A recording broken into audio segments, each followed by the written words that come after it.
Thank you for having me on the show. It is actually very unfortunate that violence has erupted now in the protests. So far, the weeks-long protests didn't see much violence, but what we saw yesterday was the first death of a protester. And already the government has promised an investigation, and we're yet to see really what happens. But it was very, very worrying to see the violence erupt, not just in that particular site. There's now been reports of several other places. So it's to be seen how this violence kind of is controlled and how the authorities respond and how the protesters take it forward. Because as I said before, it's been peaceful protests calling for change. And now it's a very different situation on the ground in Sri Lanka.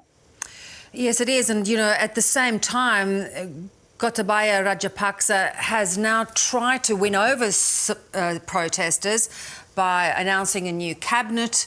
Even some of his own family members have lost their positions. But this kind of situation is not going to reassure Sri Lankans. I can imagine that the situation is going to improve.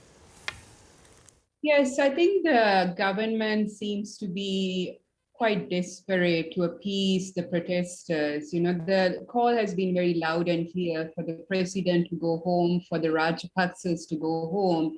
And that the pressure led to mass resignation on the 3rd of April, which included resignations of some of the Rajapaksas. But the president and the prime minister remain in office, and the protesters continue to call for their resignation. So the new cabinet does not have, or those who were sworn in this week, there are no family members. But the calls for the president and prime minister continue. So it's a bit of a stalemate in terms of where do we go next. But the violence really and the fatality really does have an impact. And the worry really is how far would the protesters be able to carry on peacefully in the present developments? Yeah. At the same time, talks have begun with the IMF. They've acknowledged the country needs to make its debt sustainable before receiving any more funds. How is this government going to go about trying to reassure the international community that they can get things back on track?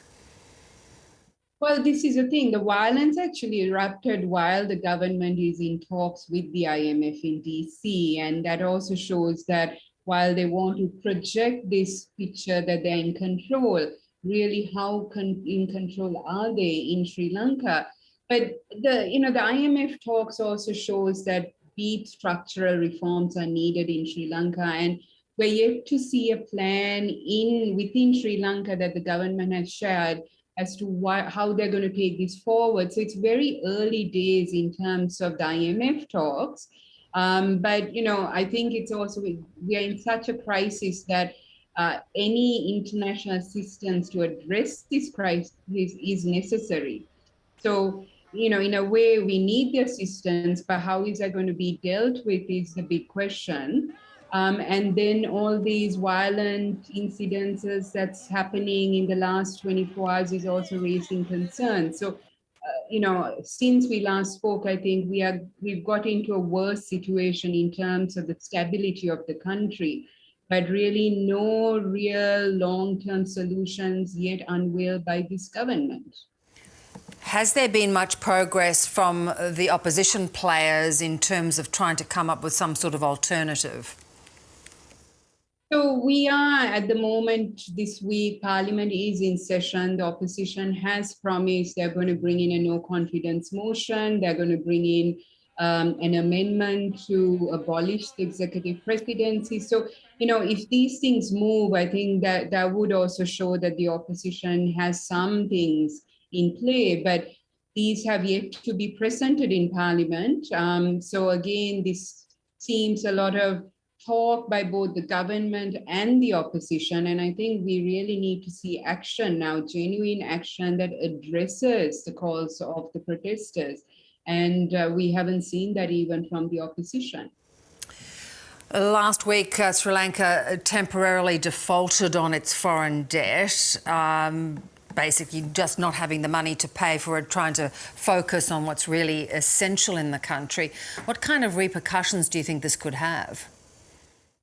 Well, I think if you look at the last couple of months, the economic, those who are very much following the economic issues have been calling for the need for a planned default because we are in such a crisis, and continue to pay debts is not going to help with much needed essential items, including medicine. So this was, I think, a necessary step. And that actually starts a process as to see how does one bring in the medicines, essential goods, the fuel, the gas, all of that that's needed. And remember, the protests that have happened are linked to this scarcity of essential items. So, I think it's a necessary measure. It's a bit too late in the day. This should have happened before, but at least we seem to be going in the right direction. But again, it's not just one measure that's needed, it's a much more longer term plan that's required. So one hopes the new finance minister, the central bank governor, and others who are now taking charge will actually have a communication strategy to show what they're going to be doing in Sri Lanka and also to the international community. Bhavani, really good to get your perspective on this. Thanks so much for joining us. Thank you.